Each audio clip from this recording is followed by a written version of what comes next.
Assalamualaikum warahmatullahi wabarakatuh.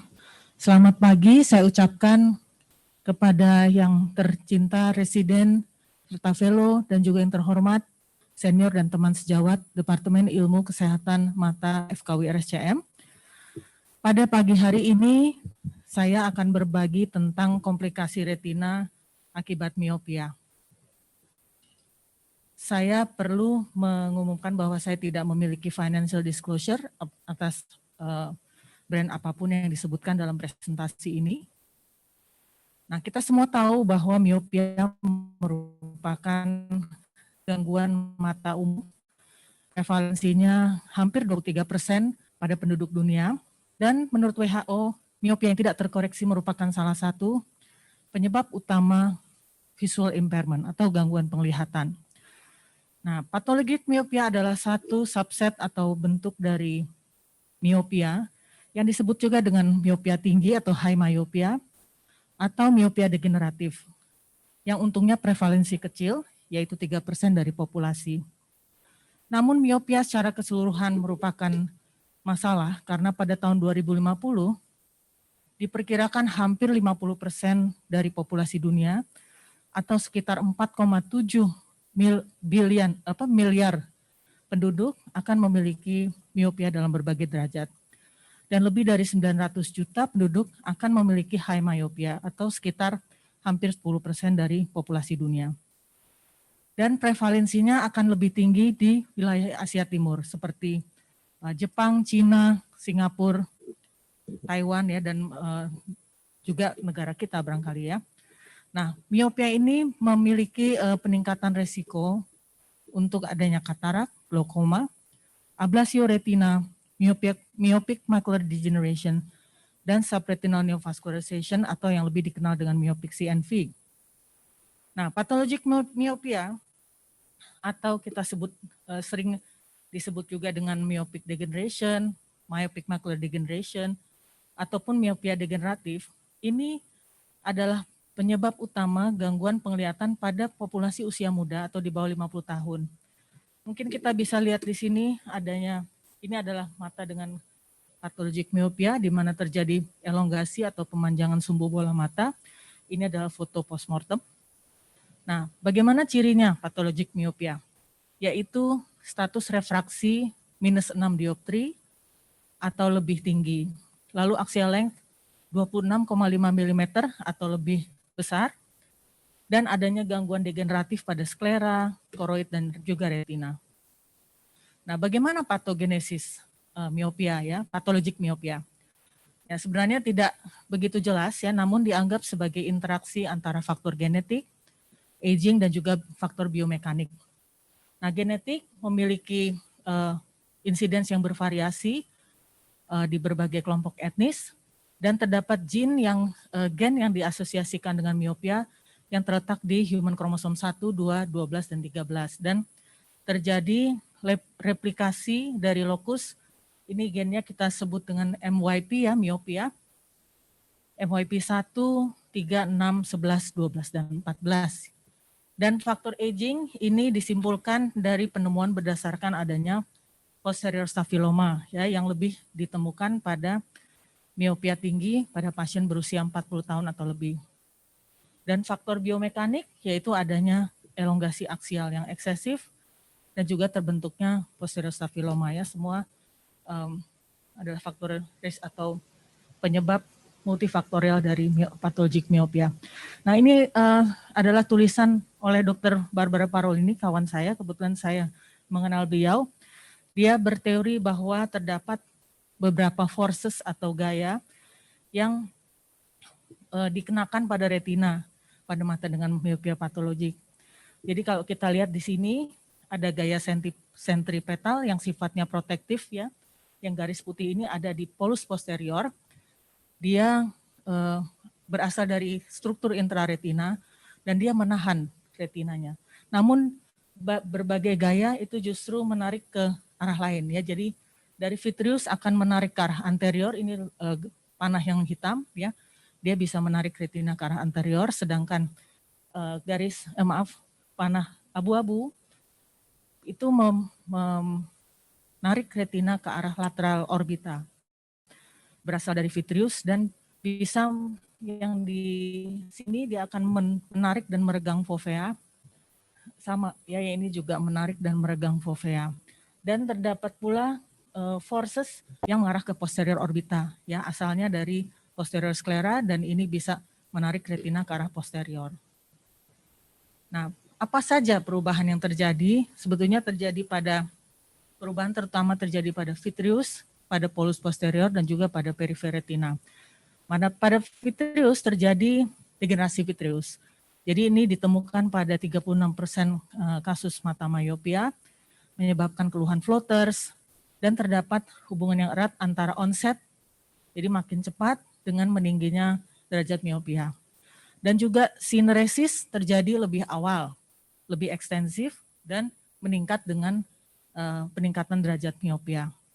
Nah, sineresis ini meningkatkan likuifaksi atau pencairan vitreous, dan ini akan meningkatkan resiko katarak nuklear.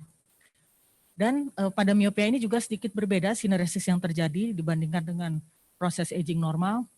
Memang terjadi, dikatakan terjadi sintesis aktif dari vitreous yang lebih liquid, ya, lebih encer. Dan terjadinya PVD, juga ini pada miopia terjadi 5-10 tahun lebih awal dibandingkan dengan PVD pada mata emetropik. Dan PVD-nya juga dianggap anomali karena akumulasi dari vitreous yang cair ini tidak terjadi bersamaan dengan dehiscence dari interface vitreoretina, seperti halnya proses PVD pada proses aging normal. Nah, gangguan berikutnya adalah perubahan pada perifer retina. Ya, jadi ini cukup tinggi, prevalensinya ditemukan pada lebih dari 60% mata yang miopia tinggi. Biasanya patologi yang paling utama nomor satu adalah white without pressure. Ya, ini mungkin secara tidak sengaja ya saya pun memiliki ya, jadi ditemukan secara insidental ya, tidak semuanya pasien miopia, tapi pada miopia sangat tinggi dan ya tidak ada gejala tentunya ya. Kemudian lattice degeneration hanya hampir 6%, diikuti dengan microcystoid degeneration dan juga pigmentary degeneration, termasuk hipertrofi, hiperplasia pigment ya. Dan gangguan-gangguan di atas memang dihubungkan dengan ablasio retina, tapi kalau kita lihat angkanya cukup kecil, hanya 7% dari seluruh kasus. Dan untungnya pada anak-anak ini biasanya rendah ya prevalensinya, jadi jarang ditemukan. Dan seiring dengan usia di mana axial length-nya makin memanjang, nah baru prevalensi dari peripheral changes ini meningkat ya. Jadi ini gambar yang khas dari white without pressure ya. Saya yakin adik-adik residen pernah menemukan di poliklinik ya, poliklinik retina maupun poli umum. Oke. Ini adalah gambar skematik ya. Mungkin kalau ke poliretina ada gambar yang lebih bagus yang berwarna ya kalau kita masuk poliretina ya. Ini mengingatkan kita mengenai berbagai gangguan perifer pada retina. Ini retinal break ya, kemudian yang degenerasi lattice ada yang nomor 7. Nah, ini dia ya. Dia bentuknya silang-silang lalu ada outline ya. Kalau dengan warna biasanya warna biru dan ini yang white without pressure.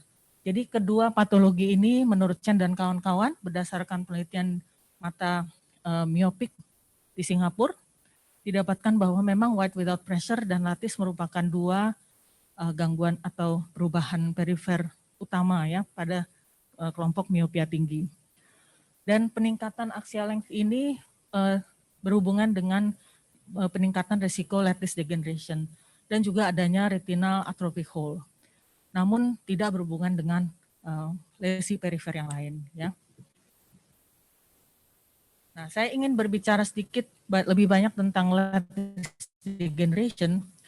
Ini dianggap sebagai lesi predisposisi untuk timbulnya retinal break atau retinal detachment. Ya, jadi ini ditemukan pada 20-40% pasien dengan retinal detachment. Namun sebaliknya pada mata dengan lattice sebenarnya hanya sedikit sekali yang akan mengalami retinal detachment. Ya, jadi hanya 1%. Burton dan kawan-kawan mendapatkan pada penelitian mereka pada pasien usia 4-60 tahun dengan lattice degeneration dan retina yang low dan moderate, bisa terjadi retinal detachment yang disebabkan oleh adanya PVD yang prematur dan juga adanya robekan akibat traksi. Ya, jadi ini gambaran khas lattice degeneration. Mudah-mudahan kalian semua sudah pernah lihat ya. Ada yang belum pernah lihat? Kayaknya semua sudah pernah lihat ya. Jadi ini lattice degeneration di bagian perifer, khasnya adalah dia berbentuk sirkumferensial ya. Dan ini dengan wide field ya, kita bisa lihat gambaran lattice ya, seperti jejas berwarna keputihan abu-abu ya, kadang-kadang putih diselingi dengan pigmen. Jadi ini dia mungkin gambaran yang lebih jelas. Jadi dia tampil seperti band ya atau pita linear dengan penipisan retina ya. Dan letaknya biasanya di anterior ya, mungkin sedikit lebih anterior dari di ekuator maksud saya. Jadi kadang-kadang sedikit anterior dari ekuator atau lebih posterior, tapi memang di sekitar ekuator letaknya ya. Kadang-kadang bisa dilihat adanya retinal holes ya, jadi round atau atrophic hole. Nah ini dikatakan bisa menyebabkan retinal detachment pada pasien miopia berusia muda ya. Lalu adanya horseshoe breaks atau horseshoe tear, biasanya dipicu oleh adanya traksi vitreous ya pada PVD biasanya. Dan secara histopatologis sebenarnya yang terjadi adalah localized thinning dari lapisan retina dalam ya. Ini penipisan, kemudian adanya vitreous liquefaksi di atas retina yang menipis tersebut, dan adanya penempelan yang abnormal, jadi abnormal kuat yang terbentuk di margin daripada lattice ini ya. Biasanya tampak sekali pada saat dokter retina melakukan vitrektomi ya, daerah-daerah sekitar lattice itu vitreusnya sangat lengket ya, seringkali kita tidak bisa melepasnya dari retina tapi hanya melakukan trimming. Nah ini adalah gambar tear yang terjadi pada daerah lattice. Ya, jadi cukup jelas dan mungkin residen sudah pernah melihat selama di poliklinik ya. Nah bagaimana di polus posterior? Jadi banyak ya, jadi di polus posterior pun perubahan miopik variasinya cukup banyak, yaitu adanya progresif RPE thinning dan penyempitan ya. Lalu tessellated appearance, jadi kalau bahasa dulu sekali saya mengenal dengan retina tigroid, ya cuman istilah itu sudah tidak dipakai. Lalu ada peripapillary atrophy, diffuse chorioretinal atrophy, patchy atrophy ya yang berbercak-bercak, dan adanya tilted disc atau disebut juga dengan penampilan optic disc oval kalau dilihat dari depan ya, ENVAS. Lalu adanya myopic crescent, adanya pembuluh darah koroid yang tampak jelas di bawah RPE yang atrofik, Laker crack Fuchs atau Foster Fuchs spots ya, ini biasanya tadinya ada perdarahan di makula ya, lalu ada scar, kemudian stafiloma posterior. Nah ini foto dari gangguan-gangguan yang beberapa gangguan yang saya sebutkan tadi. Jadi ini kalau saya bilang, kalau saya jelaskan ke pasien, Pak ini retinanya lebih bercorak kayak seperti batik ya, jadi ini tessellated fundus. Lalu ini laker crack, kalau kita lihat di bagian sekitar fovea ada garis-garis putih atau yellowish ya, bercabang-cabang, itu udah laker crack. Ini subretinal hemorrhage walaupun samar-samar ya. Ini patchy atrophy, dan ini ada suatu lesi subretina di daerah makula dan sekitarnya ada darah dan fibrin atau eksudat, kadang-kadang ini myopic CNV. Dan juga ini posterior stafiloma ya, kelihatan penipisan, dan kalau kita lihat dengan lensa 78 mungkin kelihatan kesannya memang menonjol ke belakang ya. Nah ini saya ingin bicara lebih lanjut tentang posterior stafiloma. Ini adalah protrusi ke arah luar ya, jadi ke belakang dari semua lapisan pada polus posterior. Dan dianggap sebagai hallmark lesion atau ciri khas dari miopia patologik. Dan bisa menyebabkan gangguan lain seperti atrofi dari makula, traksi, dan juga makulopati neovaskular. Nah, bisa juga terjadi myopic macular hole, ya, di mana posterior stafiloma akan menarik retina hingga terjadi retinal splitting, sehingga terjadi foveoskisis dan terbentuknya macular hole. Dan ini berbeda dengan patogenesis macular hole pada proses idiopatik macular hole. Ya, jadi ini kita bisa lihat, ini adalah tulisan Dr. Ono Matsui ya. Ini adalah stafiloma, kalau kita lihat nih gambarannya di sini sekitar papil, dan ini adalah MRI 3D imaging dari bola mata ya. Kita lihat dia menonjol di polus posterior. Kemudian ini yang lebih luas lagi ya, kalau kita lihat dia sangat sangat lebih jelas ya penonjolannya. Dan Dr. Ono Matsui dan berdasarkan klasifikasi Curtin juga melakukan pembagian jenis stafiloma ya. Barangkali ini nice to know ya. Kita bisa lebih memperhatikan saat mendapatkan pasien posterior stafiloma nanti. Jadi ada tipe 1 sampai tipe 5 ini dianggap yang lebih simpel ya posterior stafilomanya. Sedangkan tipe 6 dan seterusnya dianggap itu suatu kombinasi dengan patogenesis lain seperti traksi ya. Jadi ini white ya, white macular, lalu ada yang narrow. Kemudian ada peripapiler, ada nasal, inferior. Ini jarang nih ya, yang stafilomanya di inferior ya.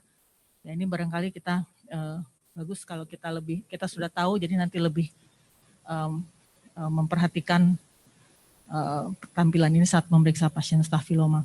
Nah, myopic CNV juga merupakan gangguan yang cukup penting ya. Jadi ini banyak juga ya kita temukan di poliklinik pada pasien miopik. Biasanya ditandai dengan adanya lesi kecil ya, kurang dari 1 dis diameter, flat, lalu warna keabu-abuan ya, jadi membran subretina dengan tepi yang hiperpigmentasi, dan biasanya secara histologis letaknya antara neurosensoris retina dan RPE atau dimasukkan dalam type 2 CNV. Terjadi pada 5-11 pasien dengan miopia patologik, dan dalam kurun waktu 8 tahun 35% akan berkembang menjadi kondisi bilateral ya. Lebih banyak pada usia pertengahan dan bisa terletak subfovea, juxtafovea maupun extrafovea. Nah, biasanya pada pasien usia muda bentuknya lebih tidak seberat pada usia pertengahan atau usia tua ya. Jadi dia biasanya kalaupun ada perdarahan tidak disertai eksudat. Dan biasanya makin tua makin ekstensif dan eksudatif. Ya ini gambar myopic CNV ya. Pokoknya kalau dapatkan perdarahan submakula, pasien miopia tinggi, pikirkan itu dulu ya. Sambil juga tetap mendede dengan gangguan lain seperti PCV dan AMD ya. Nah, jadi ini barangkali ringkasannya, dan ini seiring dengan derajat berat penyakit ya. Ini adalah penyebab yang paling berat tentu adanya visual impairment. Kalau kita lihat satu kelompok, ini adalah high myopia, namun hanya sebagian yang mengalami elongasi bola mata yang progresif ya, abnormal lebih dari 26,5. Lalu mungkin sebagian dari kasus-kasus tersebut yang mengalami degenerative fundus changes, dan hanya sebagian kecil tadi 5-11% akan mengalami myopic CNV. Dan dari myopic CNV itu kalau kita obati dengan tepat ya, dengan baik, dia akan mengalami perbaikan visus atau stabilisasi paling tidak, dan hanya sebagian kecil akan sampai ke gangguan penglihatan permanen atau visual impairment. Ya, bagaimana pola progresinya ya, saya rasa ini juga nice to know, tapi yang paling utama adalah gangguan yang menuju ke arah chorioretinal atrophy. Ya, jadi ada berbagai mekanisme ya, tessellated fundus bisa menyebabkan atrofi chorioretina, lalu Laker crack ya, dan ini merupakan predisposisi terbentuknya myopic CNV ya. Dari chorioretinal atrophy ini bisa berlanjut menjadi patchy atrophy, dan ini juga menyebabkan makular atrofi ya, jadi terjadi gangguan penglihatan juga ya. Nah, juga ada patologi lain yang ke arah progressive choroidal thinning, dan juga terjadinya formasi dan pembesaran dari lubang pada Bruch membrane ya. Jadi ini kita ketahui semua kemungkinan atau atrofi bisa disebabkan oleh berbagai mekanisme, tapi yang terutama memang adalah terbentuknya MCNV akibat Laker crack ini ya, dan juga chorioretinal atrophy. Nah, ini klasifikasi berdasarkan meta PM ya, jadi meta analisis untuk patologic myopia. Mereka mengelompokkan myopic makulopati ya menjadi kategori 0 hingga 4 ya. Kalau ada tessellated fundus saja itu kategori 1. Kalau ada diffuse chorioretinal atrophy kategori 2 ya, dengan adanya peripapillary atrophy, lalu ada macular diffuse atrophy, dan kategori 3 adalah patchy atrophy. Sedangkan kategori 4 bila sudah terjadi macular atrophy ya biasanya penglihatan pasien juga buruk ya. Dan ini bisa diakibatkan oleh CNV. Ya, gejala lain meliputi myopia CNV, Lecker crack, dan foot spot. Ya, jadi ini korelasi antara gambaran klinis dengan OCT ya, jadi kita bisa lihat gangguan makula atau myopic makulopati berdasarkan foto dan OCT ya. Ini tessellated fundus saja ya tanpa kelainan apa-apa. Posterior staphylomanya juga nggak kelihatan ya, jadi retina masih cukup baik pada OCT. Lalu bila ada diffuse chorioretinal atrophy ya, tampak di sini koroidnya juga mulai menipis ya, thinning. Nah kalau ada seperti ini staphyloma ya, kelihatan bagian posterior atau polus posterior melengkung ya, namun di makulanya masih cukup baik. Nah kalau ada patchy atrophy dan juga macular atrophy, kita lihat di sini terutama ada CNV di sini ya kebetulan, jadi tampak di RPE-nya ada satu bayangan hiperreflektif yang agak menebal ya dan irreguler. Nah itu kita curiga sebagai CNV ya. Namun mungkin saat ini tidak aktif ya.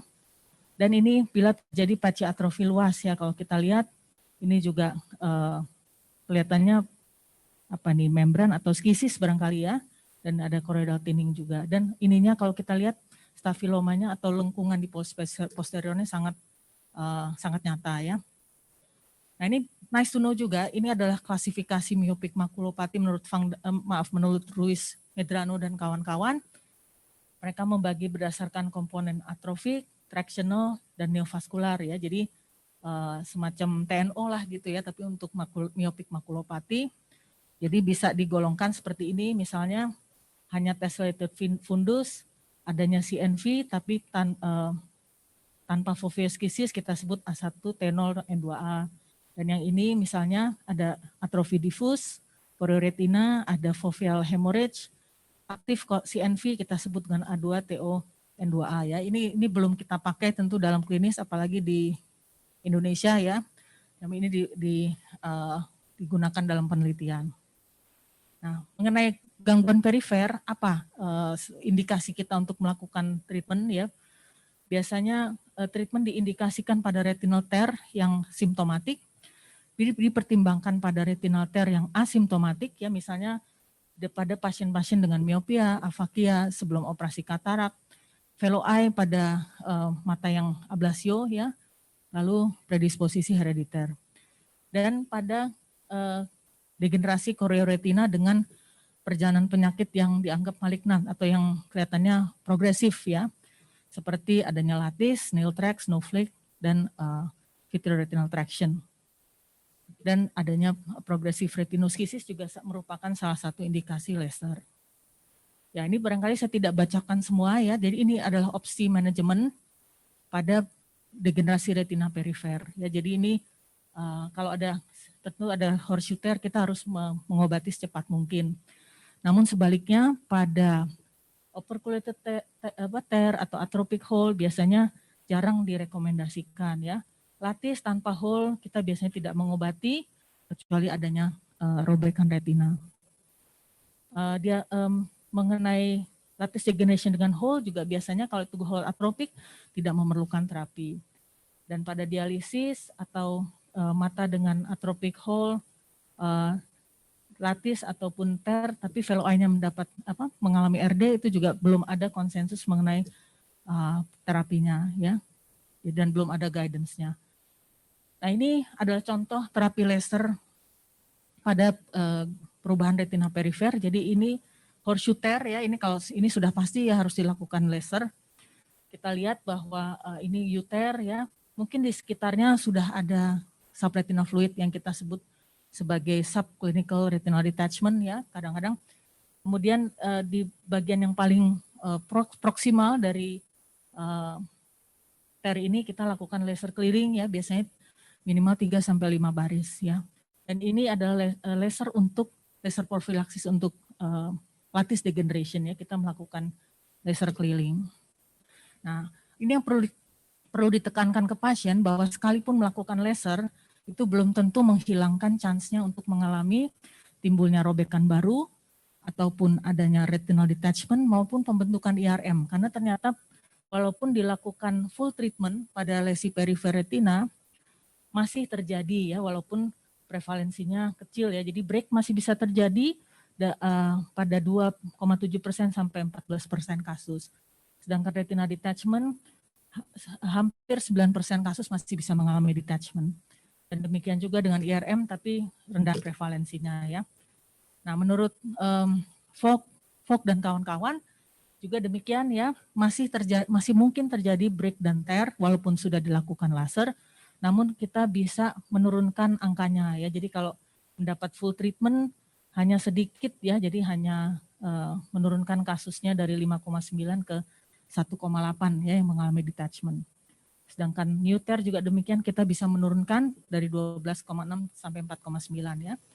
Ya, namun sebetulnya laporan yang ada belum konsisten ya, dan tidak ada level 1 evidence ya. Ini adalah frequently asked question ya, baik dari pasien maupun dari teman sejawat ya, baik itu dokter mata atau dokter obsgin barangkali ya. Perlu nggak profilaktik retinal laser ya bila pasien mau operasi katarak, lasik atau mau partus normal ya. Ya ini jawabannya ya, sebetulnya kita harus melihat kondisi pasien ya. Nah, bagaimana tadi tentang terapi pada lesi perifer. Sekarang saya mungkin porsi yang agak lebih banyak, sedikit tentang myopic makulopati ya, bagaimana manajemennya. Ya, jadi early diagnosis dan early treatment adalah sangat penting untuk mencegah gangguan penglihatan yang permanen ya, yang poor visual outcome. Kita sebenarnya mempunyai window yang sangat terbatas ya. Jadi bila pasien myopic CNV datang, buram mendadak, ada perdarahan subretina ya, ini sebetulnya active phase-nya hanya sebentar ya, kita perlu mengobati pada fase ini ya. Jadi karena bisa terjadi gangguan pada fotoreseptor ya. Lalu akan diikuti dengan regresi dan pada late stage bisa terjadi atrofi ya. Kalau udah atrofi terjadi gangguan penglihatan sentral yang permanen. Nah, ini terapinya mungkin rangkuman ya. Jadi untuk myopic CNV treatment first line adalah anti-VEGF saat ini. Namun pada beberapa penelitian lebih terdahulu dilakukan pula PDT dan juga focal laser kalau lesinya di luar fovea. Dan bila terjadi traksi, ya myopic maculopathy traction, ya ada macular hole, fovioskisis atau macular detachment, kita melakukan vitrectomy dengan membrane peel. Ya, pada beberapa laporan juga pernah dilaporkan pemberian macular buckle ya, tapi saya sendiri belum pernah melihat ya, hanya di presentasi ilmiah barangkali. Lalu myopic macular degeneration ini belum ada ya, tapi secara eksperimental bisa dipasang protesis, teleskop dan terapi stem cell.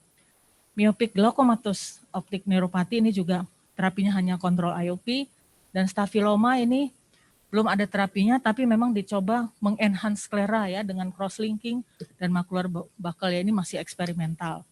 Nah, bagaimana anti-VEGF ya, ini ketiga jenis anti-VEGF menurut berbagai laporan dibuktikan efektif ya untuk mengobati myopic CNV dengan jumlah suntikan yang lebih sedikit. Kalau ranibizumab ya penelitiannya namanya Repair dan Radiance ya. Kedua penelitian ini memakan waktu melakukan observasi selama 12 bulan atau setahun. Primary endpoint adalah BCVA ya. Nah, kalau kita lihat ranibizumab menurut Repair study ternyata dengan suntikan hanya sekali ya terjadi peningkatan visus dan stabilisasi ya. Demikian juga dengan central retinal thickness, macular thickness-nya terjadi penurunan dan ini stabil ya dalam kurun waktu setahun. Sama, Radiance juga menghasilkan hasil yang bagus ya, dia membandingkan dengan PDT ternyata lebih superior ya pada injeksi anti-VEGF ya, ranibizumab dalam hal ini. Jadi ini pada kedua arm di sini dua-duanya menggunakan ranibizumab, tapi satu guided by activity dan yang satu guided by visual acuity ya. Dua-duanya sama baik, sedangkan yang PDT walaupun naik visusnya namun kurang lebih rendah daripada anti-VEGF dan median injeksinya hanya 2 kali. Nah, bagaimana aflibercept? Hasilnya juga baik ya, jadi dibandingkan dengan sham, aflibercept jauh lebih baik menghasilkan perbaikan visus dan stabilisasi. Demikian juga letter, lebih dari 15 letter lebih banyak yang mencapai pada pasien yang mendapatkan aflibercept. Nah, ini adalah algoritma yang dianjurkan ya, jadi bila kita dokter mata umum misalnya mendapatkan pasien miopia yang belum pernah treatment, blurred vision ya, segera kirim ke dokter mata yang subspesialisasi retina ya, kalau bisa dalam 1 minggu, kemudian ini dia dilakukan diagnosis dan imaging, kemudian treatment ya, first line treatment dengan anti-VEGF ya, lalu monitor progresi dari penyakitnya ya, retreatment bila memang masih aktif penyakitnya ya. Nah, ini barangkali rangkuman ya, jadi bagaimana kita mencegah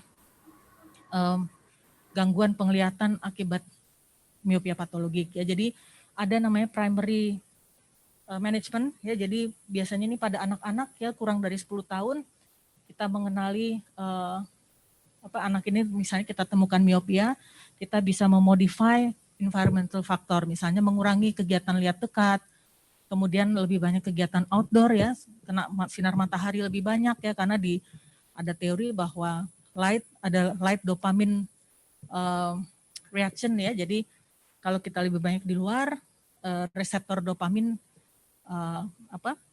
sinar matahari akan mengaktifasi dopamin dan akan mencegah elongasi bola mata ya. Lalu secondary management adalah mengidentifikasi ya, bila miopia tetap progresi, kita identifikasi faktor risiko, clinical treatment bila perlu ya, kacamata, lensa kontak dan sebagainya, dan nutrisinya mungkin diperbaiki ya, walaupun sifatnya masih anekdotal ya. Lalu ada bila terjadi gangguan ya yang mengancam visus, kita lakukan terapi ya dengan anti-VEGF dan lainnya ya. Barangkali ini sebagai penutup, saya ingin mengajukan beberapa kasus, mudah-mudahan bisa interaktif ya. Ini kasus pertama ya, nanti boleh saya ingin yang hadir di sini menjawab ya, apa bagusnya bagaimana manajemen kita. Ini seorang laki-laki 48 tahun dengan keluhan mata kiri buram ya. Pasien miopik ya, min 525, yang kanan dan yang kiri min 5. Ibunya ada AMD dan kakaknya juga miopia tinggi. Saya laser untuk adanya horseshoe tear di retinanya ya. Nah, tampilannya seperti ini. Jadi ini ada kayak apa nih?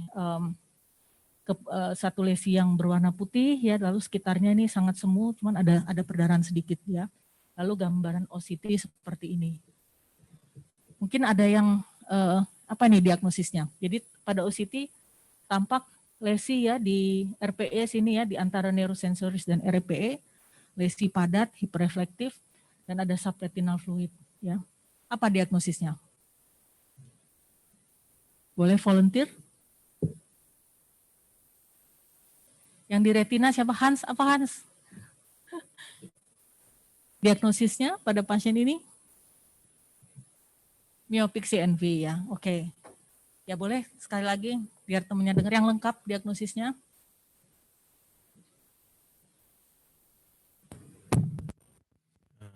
Untuk diagnosisnya myopic CNV mata kiri, dokter. Mata kiri, oke. Terapinya apa? Suntik anti-VEGF. Suntik anti-VEGF. Ya, dan ini visusnya 0,6. Saya berikan suntikan ya, ini pos injeksi pertama sudah tampak ya. Kelihatan di sini cairan intraretinanya dry up ya, mulai hilang, dan subretinal fluidnya juga berkurang sangat jauh ya. Jadi ini injeksi pertama, namun pada pasien ini saya berikan lagi ya, karena masih ini OCT guided ya, ternyata masih ada sedikit edema makula di sini. Saya lanjutkan dengan injeksi kedua, ketiga, dan akhirnya keempat ya. Jadi ini pada kasus ini penebalan retina sudah tidak ada lagi ya, neurosensorisnya tampak baik, dan walaupun meninggalkan sedikit lesi CNV ya, mungkin juga scar ya. Visusnya naik 0,9. Nah, ini kasus berikutnya, ini 62 tahun perempuan dengan buram pada mata kanan, minus tinggi, min 875, dan sudah pernah injeksi anti-VEGF di luar. Diagnosisnya ya ini tampak apa ya? Sahar boleh ini, maaf, tampilan klinis ada apa di situ yang kamu lihat? Di makulanya ada apa tuh? Atau keseluruhan deh, papilnya bagaimana? Dari izin dokter, ya. Dari papilnya ada peripapillary atrofi. Bagus. Untuk makulanya sepertinya ada submakular hemorrhage ya dok. Iya. Subretinal hemorrhage. Iya. Berukuran kira-kira Berukuran kurang dari 1 dd pastinya ya, kecil ya, ini khas jadi ya. Ini miopic CNV. Lalu ini gambaran positinya ya. Ini dia CNV-nya. Ya, tapi retina sendiri kelihatannya oke ya. Will you inject or not? iya dok. Ya, pada pasien ini saya coba ya, karena biar gimana-gimana kalau ada darah di situ berarti ada proses aktif. Saya melakukan 2 kali injeksi dan ini hasilnya ya. Untungnya gambaran hiperreflektivitas subfoveanya menghilang ya. Jadi ini visusnya naik sih ya, 0,6.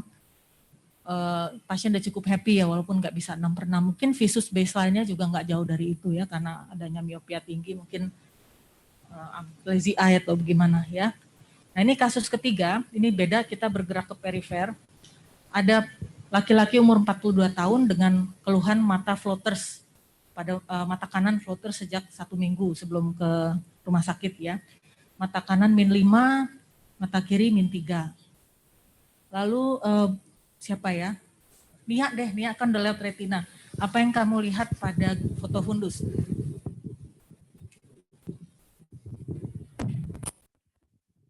Ya dok, di foto fundusnya ada retina break, Ya. horseshoe break. Horseshoe break ya. Jadi kalau kita lihat ini di sisi mana nih kira-kira ya? Memang gambarnya bukan wide field ya, tapi dari pola pembuluh darahnya kira-kira ada di mana? Atas, bawah? Superior dok. Masa sih?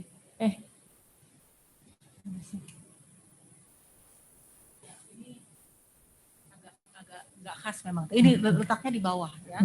Letaknya di bawah dan sepertinya ini ada kayak garis sirkumferensial ini adalah latis ya. Apa terapinya pada pasien? Laser dok. Laser ya. Jadi ini retinal tear, kita lakukan laser dan ini adalah gambaran post lasernya ya. Mungkin 6 bulan post laser kita bisa lihat.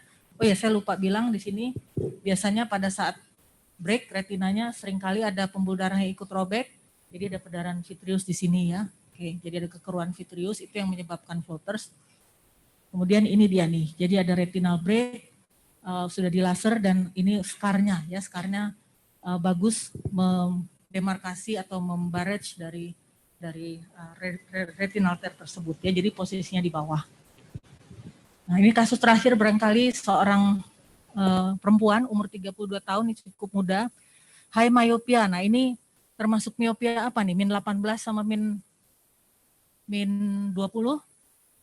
Mungkin lebih tepat kita sebut dengan miopia patologik ya. Ini miopia patologiknya pasti ASIA-nya juga lebih dari 26 ya. Jadi dia datang tanpa keluhan sih. Ada sih keluhan floaters tapi sudah sejak lama. Dia datang untuk cek retina ya. Visusnya hanya 6/60 ya, 0,1 pada kedua mata ya. Tapi dia udah biasa, udah adaptasi dengan visus segitu. Boleh siapa yang mau IP mungkin? Kamu mau volunteer mendeskripsikan fundus kedua mata ya? Pupilnya terlihat lonjong, tilting dengan adanya myopic crescent-nya. Kemudian hipertrofi juga, kemudian ini stafiloma ya dok ya? Ini stafiloma ya, jadi ini stafiloma yang mungkin tipe 1 atau 2 ya, jadi ada stafiloma di daerah makula ya. Kayaknya wide sih ya, cukup luas kalau aku bilang mungkin yang tipe 1. Tipe 1. Lalu ada apa lagi? Ada letis juga itu. Letis di Indonesia. Boleh kita deskripsikan dengan jam ya, pada mata kanan, pada itu di jam di bawah di 89. Ya ini 89, lalu ini sekitar jam 9 sampai jam 10 lah gitu ya, atau setengah 10 ya. Oke, yang mata kiri juga ada ya. Ini dari jam 10 sampai jam 1 mungkin. Lalu latis juga tidak selamanya satu baris ya, kadang-kadang 2 ya, kadang-kadang 3. Ini ada 2 baris latis di temporal bawah ya. Jam 4 sampai jam 5. Apa terapinya? What should you do? Laser kah? Diamkan saja? Observasi. Observasi, setuju ya? Ya, pada pinter semua. Jadi ini kita diagnosisnya tadi myopic macular degeneration dengan staphylomas posterior 2 mata, lattice degeneration ya. Lalu terapinya observe, edukasi pasien kalau ada penglihatan buram, flash floater segera ke dokter, atau kalaupun nggak ada harus melakukan periodic follow up. Berapa lama? Kita lihat lagi, kita suruh datang. Sebulan sekali, 3 bulan, 6 bulan, ya mungkin 6 bulan cukup ya, dengan catatan dia tenang. Oke, sebagai kesimpulan, miopia bisa menyebabkan komplikasi pada retina, pada polus posterior dan perifer, dan juga pada vitreous. Pasien dengan high myopia memerlukan screening dan monitoring yang berkala. Clinical sign and symptoms perlu diperhatikan ya, harus teliti kita periksanya. Periksa sampai perifer bila perlu dengan indirect ophthalmoscope atau lensa yang wide field. Lalu imaging modality penting ya, terutama untuk dokumentasi ya, dan juga OCT tadi mau melihat kontur atau interface dari makula dan vitreous. Lalu pertimbangkan faktor risiko individual. Diagnosis serta manajemen dini bisa mencegah poor anatomic and visual outcome terutama pada myopic CNV. Dan terapi anti-VEGF efektif untuk pasien dengan myopic CNV, menghasilkan perbaikan anatomis dan visual atau paling tidak stabilisasi dengan jumlah suntikan yang lebih rendah ya dibandingkan penyakit makula lain seperti AMD dan DME. Terima kasih atas perhatiannya, mudah-mudahan bermanfaat bagi para teman sejawat semua ya. Bila ada pertanyaan kita masih ada waktu, silahkan. Oh ya, saya lupa untuk menyapa para teman sejawat yang ada di online di Zoom ya, silahkan bila ada pertanyaan. Selamat pagi dokter. Ya. Izin ada pertanyaan dari Zoom. Oke, silahkan. Selamat pagi Profesor, Dokter dan konsulen sekalian. Izin perkenalkan saya Guno dari tahap 2 sebagai moderator kuliah pagi ini. Saya coba membacakan pertanyaan dari Zoom dari Prof. Ratna. Pada pasien miopia dan kehamilan sering dikonsulkan ke dokter mata. Apakah kelainan yang bisa menyebabkan pasien tidak diizinkan partus normal? Ini sering ditanyakan oleh sejawat dokter objin. Terima kasih. Ya.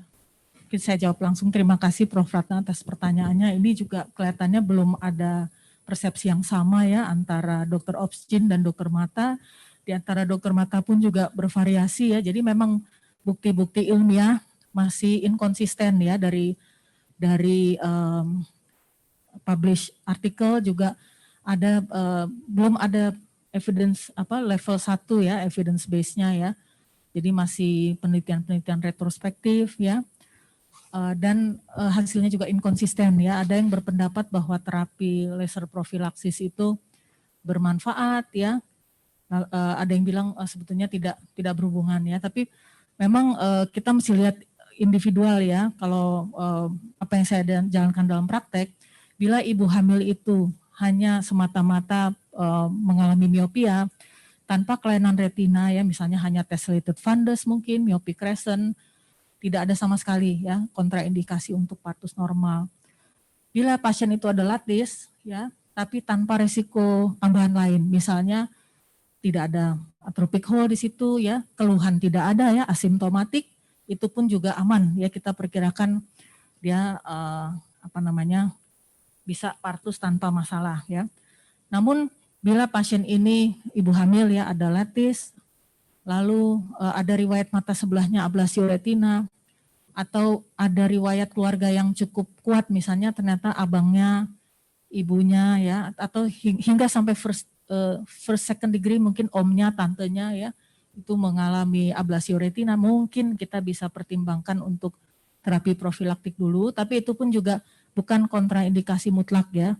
Yang sering saya lakukan adalah memang bila tidak ada break ya, hanya ada lattice misalnya ya, saya akan menyampaikan ke dokter obs gini, tidak ada kontraindikasi bidang kita, tidak ada kontraindikasi mutlak, namun ada baiknya setelah proses partus per vaginam ya, kalau dia jadi ya, itu postpartum dia boleh melakukan follow up ya. Jadi kita lihat lagi. Jadi sebetulnya mungkin yang penting ditekankan adalah adanya lesi predisposisi itu tidak hanya exclusively resiko ablasio retina pada ibu hamil, tapi resiko secara umum ya, resiko pasien ini secara umum terlepas dari kehamilannya untuk apakah dia berisiko mengalami robekan retina maupun ablasio retina ya. Tapi regardless of that, pasien memang secara umum pasien-pasien ibu hamil maupun tidak, kalau ada miopia tinggi terutama kita anjurkan mereka sebaiknya periksa secara berkala ya. Kalau AAO menganjurkan untuk myopic patient 6 bulan sekali ya. Mungkin di sini sulit tapi paling enggak setahun sekali ya. Atau kalau dia partus ya itu tadi habis partus kita cek sekali lagi.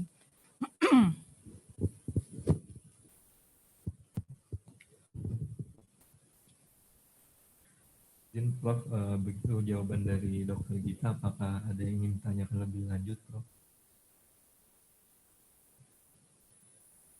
Tidak ada. Terima kasih Dokter Ya, Gita. terima kasih Prof.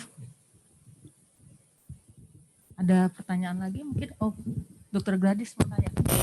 Selamat pagi Dokter Gita, Iya. terima kasih atas presentasinya. Saya Gladys Dokter, tahap Iya. 2 dari Divisi Retina. Ingin menanyakan Dokter, untuk tadi ada penemuan awal berupa white without pressure dan bisa juga ditemukan lattice degeneration ya Iya. Dokter ya. Nah, ketika kita menemukan manifestasi-manifestasi klinis tersebut di klinis, sebetulnya edukasi apa Dok yang dapat kita berikan kepada pasien? Kemudian berapa lama kira-kira kita harus evaluasi pasien-pasien tersebut sehingga supaya jangan sampai nanti terjadi misalnya CNV atau pathologic myopia. Dan kemudian apakah ada terapi untuk pasien-pasien tersebut untuk mencegah progresinya Dokter? Baik, baik. Terima kasih Dokter. Terima kasih. Jadi pada white without pressure ya mungkin karena ya saya ingin memasukkan banyak sekali info dalam satu kuliah ini ya. Sebetulnya kalau kalian ingin belajar lebih lanjut ya silahkan lihat rujukannya. Namun pada white without pressure ini pada umumnya sebetulnya juga asimptomatik ya. Namun beberapa pakar menteorize gitu ya bahwa sebetulnya antara daerah perbatasan ya antara white without pressure dengan retina itu beresiko untuk mengalami robekan ya, giant retinal tear ya. Jadi itu dilaporkan dalam beberapa kasus. Namun dari pengalaman saya itu sangat-sangat jarang terjadi. Misalnya pernah saya temukan kasus-kasus tersebut ya. Namun ya tentu saya mesti membaca lebih lanjut lagi mungkin dalam kepustakaan, tapi yang saya perhatikan ada faktor pemicunya. Ya, jadi ada trauma yang berat misalnya ya. Trauma berat biasanya akan menimbulkan semacam forces lagi ya. Kan ada forces yang counter coup ya. Jadi akan ada tarikan di retina ya. Jadi dia harus disertai dengan suatu event dulu baru akan terjadi retinal tear di daerah antara yang white without pressure dengan yang putih dengan yang normal ya. Jadi itu tapi secara umum sih kalau pasiennya baik-baik saja biasanya itu yang saya anjurkan ke mereka ya. Kalau ada white without pressure ya mungkin kamu menghindari olahraga kontak dan berhati-hati jangan sampai kena benturan matanya ya. Apalagi ya pasiennya miopik juga, miopia tinggi mungkin ya. Jadi saya anjurkan mereka jangan misalnya dia berolahraga karate, taekwondo mungkin berganti aja wushu misalnya gitu ya yang enggak kontak gitu. Ya jadi itu yang sering saya edukasi ke pasien. Nah, selanjutnya sebetulnya jadi pada prinsipnya kita nggak melakukan apa-apa sih ya, walaupun di masa lalu beberapa senior saya melakukan terapi agresif ya, melakukan laser di antara daerah yang white without pressure dengan yang normal ya. Tapi itu juga ada bahayanya ya, karena kalau pasiennya masih muda, belum terjadi PVD, itu kejadian itu malah menginjus PVD dan bisa malah timbul robekan ya, mau untung jadi buntung ya, dan itu bukannya tidak pernah saya alami, saya pernah mengalami seperti itu ya, mau meleser suatu lesi perifer waktu itu loh kok malah jadinya robek ya, atau mungkin pasiennya kucek atau bagaimana ya. Jadi sebetulnya faktornya itu pada pasien-pasien muda belum terjadi PVD, justru tindakan kita merangsang ya. Jadi pasien-pasien ini basically nggak ada terapi apa-apa, tapi ya seperti tadi ya pasien ini harus kita monitor secara berkala ya, dan edukasi luangkan waktu untuk menjelaskan ya dampak terburuk dari miopia itu apa sih perubahan akibat miopia, bisa timbul robekan retina, bisa ablasio ya. Pasiennya biasanya juga jadi lebih aware ya, jadi begitu dia menyadari, oh kok floater saya nambah nih, ada kilat-kilat, dia langsung datang ya. Mudah-mudahan menjawab. Baik, terima kasih dokter. Izin dokter, Ya. ada pertanyaan juga dari Zoom, dok. Oh, silakan. Dari dokter Tasya. Terima kasih dokter Gita atas ilmunya. Izin dok menanyakan, salah satu lesi yang menjadi predisposisi terjadinya retinal detachment, salah satunya adalah vitreoretinal tuft. Bagaimana caranya melihat pada pemeriksaan mata, dok? Terima kasih. Oh iya, dokter iya. Gita. Ya, ini vitreoretinal tuft nih seperti apa ya? Kelihatan ada jaringan atau biasanya warna keputihan ya, kayak terjumput ya. Tapi jadi di daerah-daerah itu ada perlekatan abnormal antara kayak tarikan vitreous yang vokal pada retina. Terus terang saya juga jarang melihat ya, mungkin lebih sering latis, lebih sering white without pressure ya. Mungkin Dokter Tasya bisa lihat sendiri di paparan saya tadi secara statistik juga yang utama kan itu latis, white without pressure, mungkin tuft sedikit sekali ya. Ya, namun sekali lagi kita berpatokan ke sign and symptoms ya. Jadi kalau pasiennya asimptomatik ya, pasien juga ya mampu untuk melakukan pemeriksaan ulang, pemeriksaan berkala, saya lebih cenderung untuk melakukan observasi saja ya. Jarang sekali kami melakukan operasi untuk vitreoretinal tufts ya. Jadi observasi. Izin dokter Tasya berikut penjelasan dari dokter Gita. Apakah ada yang ingin ditanyakan lebih lanjut? Sudah dokter, terima kasih dok. Ya, makasih Dokter Tasya. Masih ada, Sasha ya, Dokter Sasha silahkan. Selamat pagi Dokter Gita, terima kasih dokter atas kuliahnya pagi hari ini. Izin saya Sasha, PPD Staf 2. Izin konfirmasi dokter, pada kuliah pagi ini disebutkan ada posterior stafiloma yang dikatakan sebagai hallmark dari patologik miopia. Apabila kita menemukan pasien dengan tanda klinis misalnya miopianya progresif dengan aksial length lebih dari 26,5, tapi kita tidak bisa menemukan posterior stafiloma tersebut, apakah bisa kita katakan dengan patologik miopia? Lalu izin bertanya lagi dokter, untuk bagaimana tantangan dalam tata laksana retinal detachment pada pasien dengan high miopia dibandingkan dengan yang tidak, dok? Oke. Ya, Terima kasih. terima kasih banyak dokter. Ya, jadi ya posterior stafiloma ini memang suatu ciri khas ya. Tapi kalau tadi saya ada gambar itu ya, mata yang dienukleasi. Ya itu pun tergolong high myopia karena kita bisa lihat panjang sumbu bola matanya sangat tinggi ya. Jadi pada kasus tersebut pun walaupun ciri klinis stafilomanya nggak kelihatan, tapi kalau memang kelihatan bola mata yang sangat elongated itu bisa digolongkan ke dalam miopia patologik ya, apalagi didukung dengan status refraksinya ya memang tinggi ya, di atas -6, aksial length 26, jadi itu sudah memenuhi kriteria sebetulnya. Nah mengenai tantangan ya, jadi ya bagus sekali ya, jadi kalau kita melakukan, dan banyak sekali pasien-pasien terutama pasien muda yang kita lakukan operasi ablasio retina itu ada high myopia ya, ada miopia tinggi. Nah tantangannya ya kadang-kadang kalau dia sangat tessellated ya, fundusnya berwarna agak gelap, visualisasi ya, jadi visualisasinya kadang-kadang sulit ya.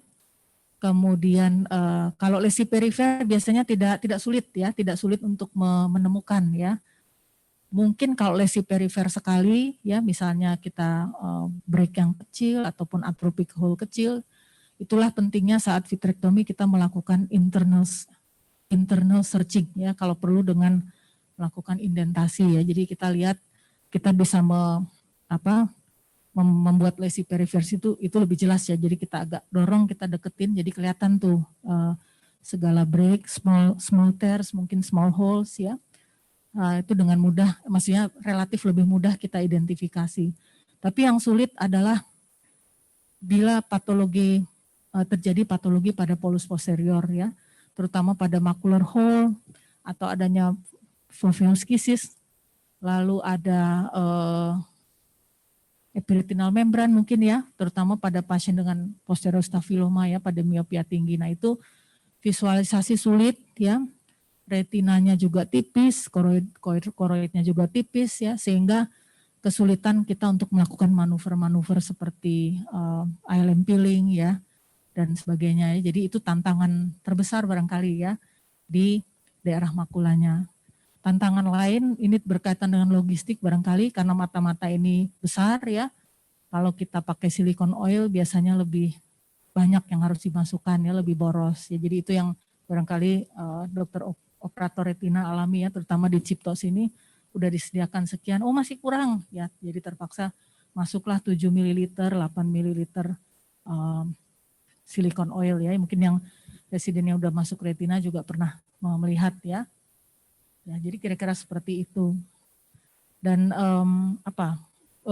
ya kita perhatikan post-op-nya ya. Jadi sering sekali terjadi glaukoma ya, glaukoma entah kenapa mungkin kayaknya di kuliah dokter Tria juga sedikit menyinggung ya tentang komplikasi post-op. Jadi ini pada vitrektomi pasien miopia juga saya perhatikan ya. Mungkin saya perlu membaca lebih lanjut. Itu kayaknya lebih banyak yang mengalami glaukoma dan memerlukan anti glaukoma agents sepanjang dalam jangka lama ya sesudah operasi vitrektominya. Jadi barangkali itu ya. Mudah-mudahan cukup menjawab ya. Baik dokter, terima kasih banyak dok. Oh satu hal lagi maaf. Operasi kalau dilakukan berbarengan dengan pemasangan buckle juga kita perlu berhati-hati karena tipis ya, karena tipis ininya apa namanya skleranya ya, jadi hati-hati. Dokter, Oke. terima kasih dok. Masih ada pertanyaan mungkin, tapi waktunya sudah masih ada 3 menit, Silahkan. Dokter Hans ya. Selamat pagi Dokter Gita, Ya, izin pagi. dengan Hans dok. Iya. Dokter saya tertarik dengan myopic CNV. Berarti untuk myopic CNV untuk saat ini tetap kita suntik, namun pertimbangannya tetap kita evaluasi sesuai klinis dok ya. Tidak ada indikasi bahwa seperti misalnya pada pasien PDR Loading yang dose gitu. iya gitu. Jadi kita suntik sesuai dengan Ya. OCT gitu dok ya. Ya ini biasanya kita, ya itu lebih baik ya barangkali ya karena memang di penelitian luar ya kita dengan sekali suntik atau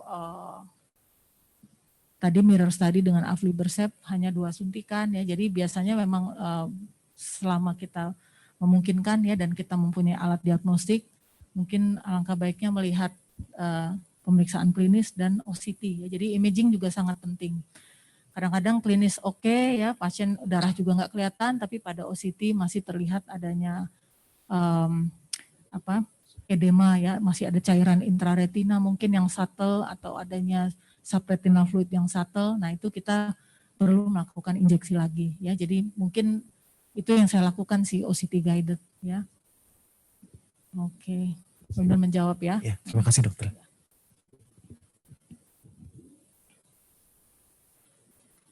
Ya, mungkin boleh kalau ada satu pertanyaan lagi sebelum kita tutup. Izin dari Zoom belum ada. Oke, baik. Ya, bila sudah tidak ada mungkin ya cukup jelas ya. Ya, sebetulnya ada slide yang mungkin saya terlewat tadi. Sekarang juga mungkin kalau kalian mau baca artikel dari Fang dan kawan-kawan ada juga klasifikasi posterior stafiloma berdasarkan OCT ya. Jadi dikatakan kalau retinanya sangat tipis, ketebalan retina kurang dari 62 kalau nggak salah di bagian nasal dari optic disc ya 3000 mikrometer katanya dari optic disc itu adalah gambaran khas myopic makulopati pada OCT ya. Tapi terus terang saya lebih suka untuk melihat gambaran klinis terlebih dahulu ya. OCT lebih berguna untuk ya melihat myopic CNV ya, kalau ada choroidal thinning, kalau ada skisis ya, kalau ada traksi pada makula ya. Jadi ya kita tetap harus melihat kondisi klinis pasien dan tidak hanya melihat posteriornya saja, tentu jangan lupa cari secara aktif ya kelainan di perifer. Dan jangan lupakan juga vitreousnya ya. Vitreousnya kadang-kadang ini keluhan buat pasien. Floaters ya, kita lihat sineresis, PVD kita cari apakah sudah ada apa belum ya. Jadi barangkali itu penutup dari saya ya. Baik, dengan demikian saya tutup kuliah pada pagi hari ini. Sekali lagi semoga bermanfaat dan selamat beraktivitas. Wassalamualaikum warahmatullahi wabarakatuh.